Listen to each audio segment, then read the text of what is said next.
விக்கிரவாண்டி இடைத்தேர்தலுக்கு இன்னும் 4 நாட்களே இருக்கும் சூழ்நிலையில் தற்பொழுது விக்கிரவாண்டியில் தேர்தல் களம் சூடுபிடித்துள்ளது. ஜூலை 10ஆம் தேதி நடக்கவிருக்கும் இந்த ஒரு இடைத்தேர்தலுக்காக பாமக, நாம் தமிழர் கட்சி, திமுக என அனைவரும் தற்பொழுது போட்டி போட்டுக்கொண்டு வாக்கு சேகரிப்பில் ஈடுபட்டு வரும் காட்சிகளை நாம் பார்த்துக் கொண்டுதான் வருகிறோம்.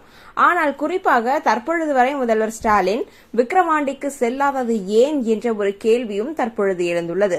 அங்கு 3வது பெரிய கட்சியாக இருக்கும் நாம் தமிழர் கட்சியின் ஒருங்கிணைப்பாளர் சீமான் அவர்கள் 2-3 நாட்களாகவே தொடர்ந்து அங்கு தேர்தல் பரப்புரையை மேற்கொண்டு வருகிறார். அது மட்டுமல்லாமல் பாமகவும் அவர்களது குடும்பமே சேர்ந்து அங்கு வாக்கு சேகரிப்பில் ஈடுபட்டு வரும் காட்சிகளை நாம் பார்த்துக் கொண்டுதான் இருக்கிறோம். சீமான் இன்னும் ஏன் அங்கு வரவில்லை என்பது பல மக்களின் கருத்தாகவே இருந்து வருகிறது.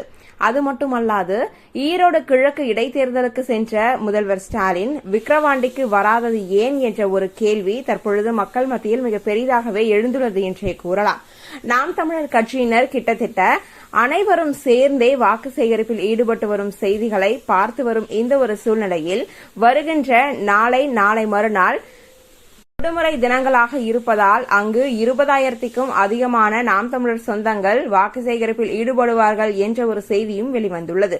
கடந்த வாரம் இதேபோல 10,000க்கும் அதிகமான நாம் தமிழர் சொந்தங்கள் விக்கிரவாண்டிற்கு சென்று வாக்கு சேகரிப்பில் ஈடுபட்டு வரும் காட்சிகளை பார்த்தோம். அதேபோலதான் இந்த வாரமும் நடக்கும் என்பதில் எவ்வித மாற்று கருத்துமே கிடையாது என பல நாம் தமிழர் சொந்தங்களும் கூறி வருகின்றனர். தமிழகம் முழுவதும் உள்ள நாம் தமிழர் சொந்தங்கள் தற்பொழுது விக்கிரவாண்டிக்கு படையெடுத்து வரும் செய்திகள் அவ்வப்போது நமக்கு தெரிந்த ஒன்றே. வரக்கூடிய இந்த ஒரு விக்கிரவாண்டி தேர்தலில் நாம் தமிழர் கட்சிதான் மிகப்பெரிய வெற்றியை எட்டும் என்பதில் எவ்வித மாற்று கருத்துமே கிடையாது என்பது பல மக்களின் கருத்தாகவும் இருந்து வருகிறது.